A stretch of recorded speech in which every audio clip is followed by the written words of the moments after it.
Hello मेरे प्यारे प्यारे दोस्तों, कैसे हो आप लोग।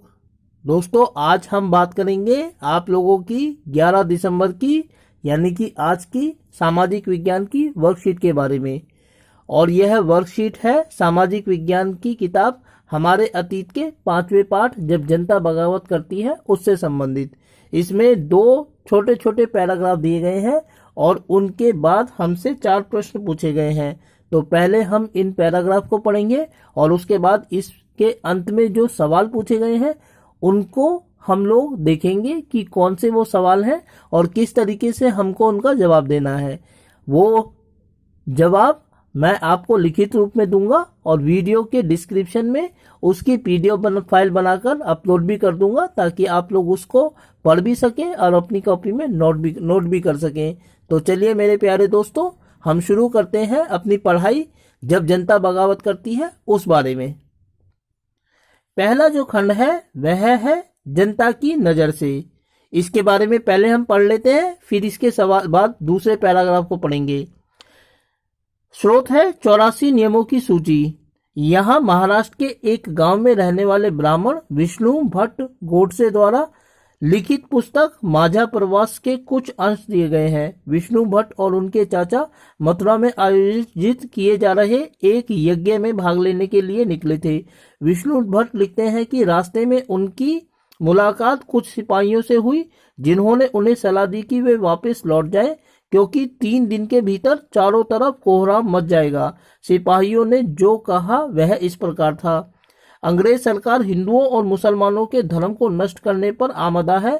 उन्होंने 84 नियमों की एक सूची बनाई है और कलकत्ता में सारे राजाओं और राजकुमारों की मौजूदगी में उसका ऐलान कर दिया है।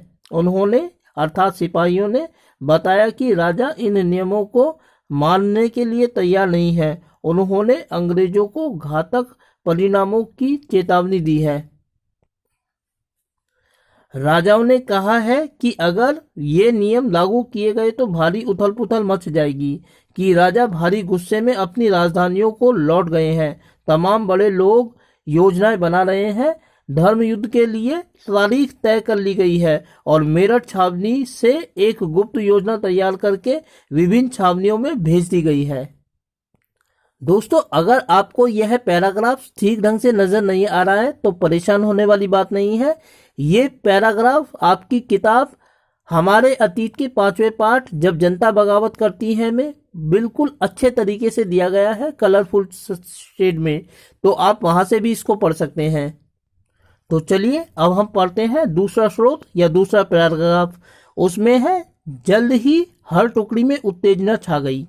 उस दौर की एक और झलक सूबेदार सीताराम पांडे के संस्मरणों में मिलती है जो बंगाल नतीवे आर्मी में सिपाही के तौर पर 1812 में भर्ती हुए थे और 1830-60 में सेवानिवृत्त हुए। उन्होंने बगावत को दबाने में अंग्रेजों की मदद की।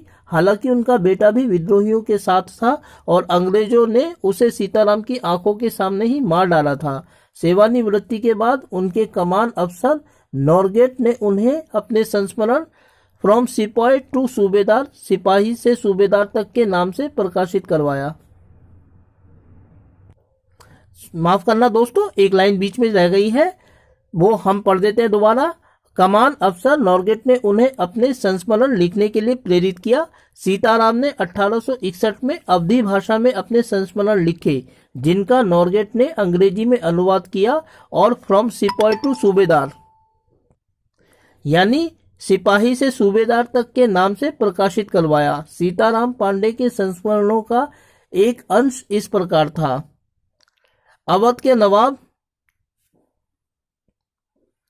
मेरा मानना है कि अवध पर हुए कब्जे से सिपाहियों के भीतर गहरा अविश्वास भर गया था और वे सरकार के खिलाफ साजिशें रचने लगे थे। अवध के नवाब और दिल्ली के बादशाह के नुमाइंदों को सेना की नब्ज जानने के लिए पूरे भारत में भेज दिया गया। उन्होंने सिपाहियों की भावनाओं को और हवा दी। उन्होंने सिपाहियों को बताया कि विदेशियों ने बादशाह के साथ कितना बड़ा धोखा किया है। उन्होंने 1000 झूठ गढ़ डाले हैं और सिपाहियों को अपने मालिकों अंग्रेजों के खिलाफ बगावत करने के लिए उकसाया। ताकि दिल्ली में बादशाह को दोबारा गद्दी पर बैठाया जा सके। उनकी दलील थी कि अगर सिपाही मिलकर काम करें और इन सुझावों पर अमल करें तो सेना ऐसा कर सकती है। संयोग से इसी समय सरकार ने हर एक रेजिमेंट के कुछ लोगों को नई राइफल के इस्तेमाल का तरीका बताने के लिए अलग अलग छावनियों में भेजा। इन लोगों ने कुछ समय तक सिपाहियों को प्रशिक्षण दिया। इसी दौरान ना जाने कहां से यह खबर फैल गई कि इन राइफलों में इस्तेमाल होने वाले कारतूसों पर गाय और सूअर की चर्बी का लेप चढ़ाया गया है। हमारी रेजिमेंट के लोग दूसरे लोगों को लिखकर यह खबर भेजने लगे और जल्दी ही हर एक रेजिमेंट में उत्तेजना का माहौल बन गया। कुछ लोगों ने कहा कि उनकी 40 साल की नौकरी में सरकार ने उनके मजहब को चोट पहुंचाने के लिए कभी कुछ नहीं किया था। लेकिन जैसा कि मैंने पहले ही जिक्र किया कि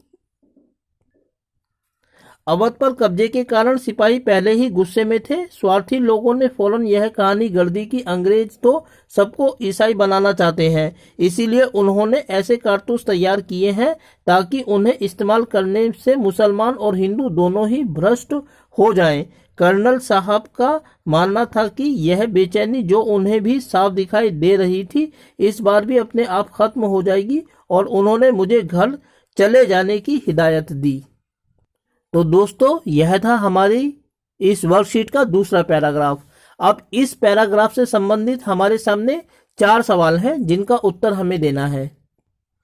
तो हम उनके उत्तरों को, इस प्रश्नों को और उनके उत्तरों को इस प्रकार देखेंगे। दोस्तों अगर आपको यह समझ नहीं आ रहे हैं तो कोई दिक्कत नहीं है, मैं इनकी PDF फाइल बनाकर आपके इस वीडियो के डिस्क्रिप्शन में जरूर अपलोड करूंगा ताकि आप उनको पढ़ सकें और अपनी कॉपी में लिख सकें। फिलहाल आपको यहाँ समझना है और सुनना है। पहला सवाल है कि माझा प्रवास के अनुसार सिपाहियों ने विष्णु भट्ट तथा उनके चाचा को क्यों लौट जाने को कहा, और इसका जवाब है कि माझा प्रवास के लेखक विष्णु भट्ट और उनके चाचा को सिपाहियों ने इसलिए वापस लौट जाने के लिए कहा क्योंकि 3 दिनों के भीतर अंग्रेजों के खिलाफ एक बड़ा आंदोलन शुरू होने वाला था। अब दूसरा सवाल है कि सीताराम पांडे कौन थे, उन्हें संस्मरण लिखने के लिए किसने प्रेरित किया। इसका जवाब है सीताराम पांडे एक भूतपूर्व सैनिक थे जिन्होंने 1857 का विद्रोह दबाने में अंग्रेजों की मदद की थी। सेवानिवृत्ति के बाद उन्हें उनके कमान अफसर नॉरगेट ने संस्मरण लिखने के लिए प्रेरित किया था। तीसरा सवाल है कि अंग्रेजी फौज के भारतीय सिपाहियों में अविश्वास क्यों था, और इसका जवाब हम इस तरह से देंगे दोस्तों कि एक तो अवध को ब्रिटिश साम्राज्य में मिलाने के कारण भारतीय सैनिक पहले ही ब्रिटिश शासन से खफा थे। उस पर गाय और सूअर की चर्बी वाले कारतूसों ने भारतीय सिपाहियों को पूरी तरह गुस्से से भर दिया। इस वर्कशीट का चौथा और आखिरी सवाल है कि इतिहास को जानने में संस्मरण किस प्रकार सहायक हो सकता है, विस्तार से लिखिए। और इसका जवाब जो दोस्तों हम देंगे वह इस प्रकार होगा कि वैसे तो इतिहास को जानने के अनेक स्रोत हैं, किंतु संस्मरण के माध्यम से भी हम इतिहास के बारे में बहुत कुछ जान सकते हैं। विस्मरण या संस्मरण लोगों के अपने निजी लेख होते हैं जिन्हें लोग अपनी डायरी में बिना किसी दबाव के लिखते हैं। इस प्रकार हम इनसे किसी घटना की वास्तविकता को जान सकते हैं। तो दोस्तों जब कोई व्यक्ति अपने संस्मरण लिखता है तो उसके ऊपर कोई दबाव नहीं होता है और बिना दबाव के लोग बहुत अच्छी रचनाएं लिखते हैं, ऐसा सभी लोग मानते हैं। तो ये थे हमारी इस वर्कशीट के प्रश्न उत्तर। इनका लिंक मैं PDF फाइल बनाकर इस वीडियो के डिस्क्रिप्शन में अपलोड कर दूंगा ताकि आप लोग इन प्रश्न उत्तरों को अपनी कॉपी में लिख सकें। तो दोस्तों अगर वीडियो अच्छी लगी तो वीडियो को लाइक करना ना भूलिएगा, और हाँ चैनल को सब्सक्राइब करना तो बिल्कुल भी ना भूलिएगा। और अगर वीडियो अच्छी लगी तो अपने दोस्तों के साथ और रिश्तेदारों के साथ इस चैनल को शेयर भी कर दीजिएगा ताकि उन तक भी यह काम पहुंच सके। तो अपना ख्याल रखिएगा और कोरोना के दौरान सोशल डिस्टेंसिंग का ध्यान रखिएगा। इसी के साथ बहुत बहुत धन्यवाद।